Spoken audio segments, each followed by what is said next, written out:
स्वागत है आपका ESPN cricket for T20 time out Hindi में। और एशिया कप की हम बात कर रहे हैं, जहां लीग चरण खत्म हो चुका है, सुपर 4 की तरफ हम आ गए हैं। पहला मुकाबला खेला जाना है B1 वर्सेस B2, यानी श्रीलंका बनाम अफगानिस्तान। कांटे का मुकाबला, उसी पर करेंगे बात। और हमारे साथ जुड़ चुके हैं वसीम जाफर। बहुत बहुत स्वागत है वसीम आपका। Thank you. सही वसीम, एक कागज की अगर बात करें तो कागज में तो ऐसा लगता है कि भाई श्रीलंका आगे है, बहुत ज्यादा मैचेस भी खेला है उन्होंने, टेस्ट नेशन भी है, हालांकि टेस्ट नेशन तो अफगानिस्तान भी है। लेकिन अगर हालिया प्रदर्शन और खासतौर से इस एशिया कप की बात करें वसीम, तो लगता तो ऐसा है कि शायद अफगानिस्तान का पलड़ा ऊपर। बिल्कुल, अफगानिस्तान का पलड़ा बिल्कुल ऊपर है, क्योंकि जिस तरह से वो क्रिकेट खेल कर आए हैं, जिस तरह से उन्होंने क्वालिफाई किया है इस टूर्नामेंट में, डेफिनेटली उनका पलड़ा भारी है। क्योंकि उनकी टीम में ऐसी कोई कमजोरी खासी नजर नहीं आई है हमको, और दोनों ही अच्छी टीमों के सामने मैच खेला है उन्होंने। तो चाहे उनकी बल्लेबाजी की बात करें, ओपनर्स उनके फायर हुए हैं, जिस तरह से जादरान ब्रदर्स ने बैटिंग की है, उनकी स्पिन गेंदबाजी के बारे में हम बात कर ही चुके हैं, सभी लोग जानते हैं। 3-3 उनके पास क्वालिटी स्पिनर है, उनके फास्ट बॉलर्स ने सबको सरप्राइज किया है। तो कोई ऐसा खासा मतलब लूप होल दिखाई नहीं देता है उस टीम में। तो ये मैच में मुझे ऐसा लगता है कि अफगानिस्तान डेफिनेटली फेवरेट है। यानी श्रीलंका को मेहनत कड़ी करनी पड़ेगी। और इसके लिए अगर बल्लेबाजी की बात करें, क्योंकि गेंदबाजी में तो इनएक्सपीरियंस्ड पेस अटैक है, बल्लेबाजी कुछ उन्हें थोड़ी सी मदद कर सकती है, सपोर्ट कर सकती है। कुशल मेंडिस ने जो पारी खेली बांग्लादेश के अगेंस्ट, हालांकि थोड़ी सी उनकी किस्मत भी कुशल थी, लेकिन फिर भी अर्धशतक उन्होंने जड़ा। शनाका की अगर बात करें तो उन्होंने लाजवाब बल्लेबाजी की। और वसीम में कप्तान शनाका T20 क्रिकेट में 2022 में आखिरी 5 ओवर में सबसे ज्यादा रन बनाने वाले बल्लेबाज हैं, और राजापक्षा उनके पास हैं। क्या ये 3 इंपॉर्टेंट? जी हाँ, ये 3 बहुत इम्पोर्टेंट है। उसके अलावा उनके जो दूसरे प्लेयर है, प्रथम निशंका है या चरित असलंका है, वो अब तक फायर नहीं हुए, तो उनका भी फॉर्म में आना बहुत जरूरी है, खास करके सुपर फोर्स में। और आपने ये तीनों के तो नाम ले ही लिए हैं। तो और ये खास करके जो बांग्लादेश से उन्होंने मैच जीता, ये इनको डेफिनेटली बहुत कॉन्फिडेंस देगा सुपर फोर्स में जाते हुए। तो श्रीलंका को कम आंकना डेफिनेटली गलत बात होगी, क्योंकि अप एंड कमिंग टीम है, उनके पास क्वालिटी है। ठीक है, उनका रिसेंट फॉर्म इतना अच्छा नहीं है, लेकिन इनके पास क्वालिटी प्लेयर्स है। और ऑन देयर डे मुझे लगता है कि वो डेफिनेटली अच्छी टीम को बिल्कुल टक्कर दे सकते हैं। कब आंकने की गलती तो खैर अब शायद ही कोई टीम करे, क्योंकि बांग्लादेश के कोच ने जो बात कही थी उनके पेस अटैक को लेके, ये तो बिल्कुल वसीम आप मानेंगे कि इनएक्सपीरियंस पेस अटैक है।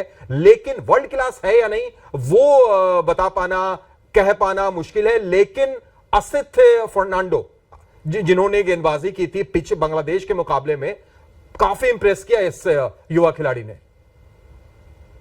जी हाँ, और युवा खिलाड़ी के पास यही अपॉर्चुनिटी होती है सैयद, जब आपको आपके जो दूसरे प्लेयर्स हैं जो रेगुलर खेल रहे, चमीरा थे, वो इंजर्ड हो गए हैं, और जो दूसरे फास्ट बॉलर्स थे वो नहीं खेल रहे हैं, तो जो यंग प्लेयर्स होते हैं वो ऐसी अपॉर्चुनिटी का वेट करते हैं। तो बिल्कुल आपने जैसे कहा कि उन्होंने जिस तरह से उस मैच में गेंदबाजी की और जिस तरह से उन्होंने वो अपॉर्चुनिटी ग्रैब की, तो ये तो हमको देखने को मिलेगा, चाहे वो बल्लेबाज हो, चाहे उनके स्पिनर हो या फिर फास्ट बॉलर हो।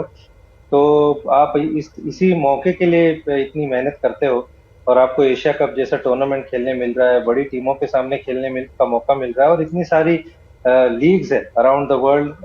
अगर आप यहाँ पे अच्छा परफॉर्मेंस करते हैं तो उनके स्काउट्स आपको देखते हैं, आपका नाम ड्राफ्ट में आता है, ऑक्शन में आता है।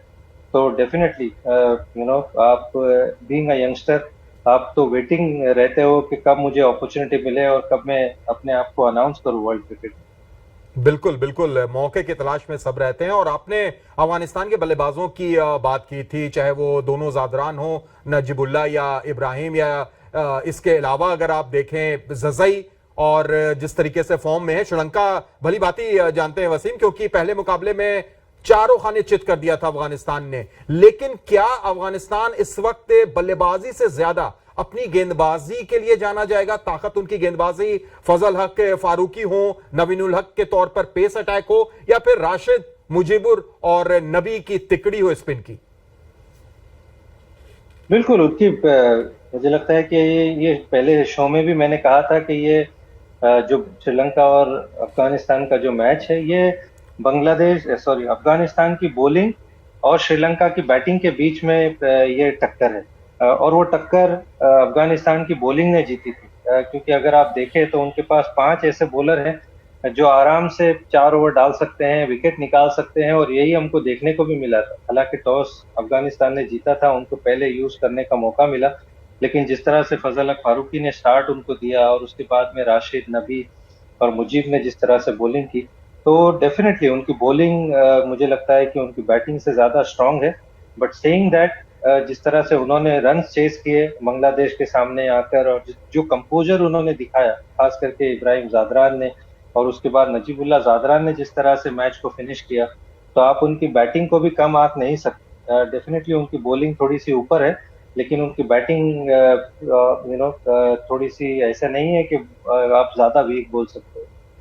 बिल्कुल वसीम, एक कॉम्पैक्ट साइड नजर आ रही है। और चलते चलते आपसे पिच के बारे में बात करना भी बेहद जरूरी हो जाता है। मुकाबला शारजा में खेला जाना है। श्रीलंका ने अभी तक शारजा में इस टूर्नामेंट में खेला नहीं है, दोनों मुकाबले उन्होंने दुबई में खेले थे।